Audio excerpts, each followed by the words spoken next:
আক্রমণকারীদেরকে বিভিন্ন মহল থেকে অনুরোধের ভিত্তিতে আমরা চাপ বলছি না, কারণ এই গুরুদয়াল কলেজ এই কিশোরগঞ্জের কোন চাপকে গ্রাহ্য করে না। আমরা শিক্ষক, আমাদের মনটা অনেক বড়, আমরা ক্ষমা করতে জানি, আমরা প্রতিশোধ পরায়ণ নয়।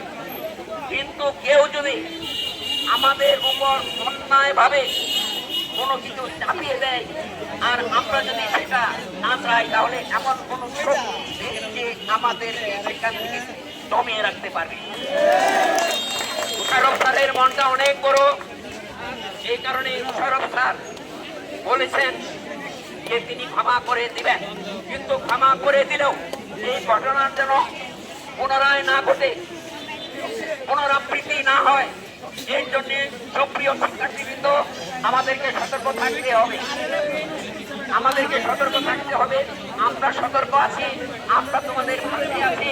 ইনশাআল্লাহ এই ধরনের ঘটনার পুনরাবৃত্তি আমরা এই গুরুদয়াল কলেজের কোন শিক্ষক অথবা শিক্ষার্থীর উপর ঘটতে দেব না।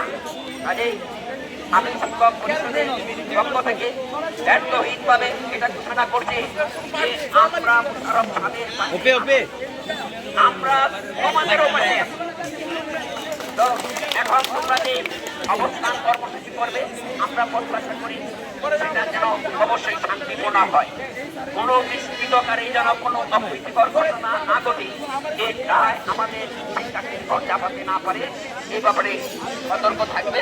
তোমাদের আজকের কর্মসূচি সফলতা কামনা করে আমি আমার বক্তব্য শেষ করছি। আসসালামু আলাইকুম।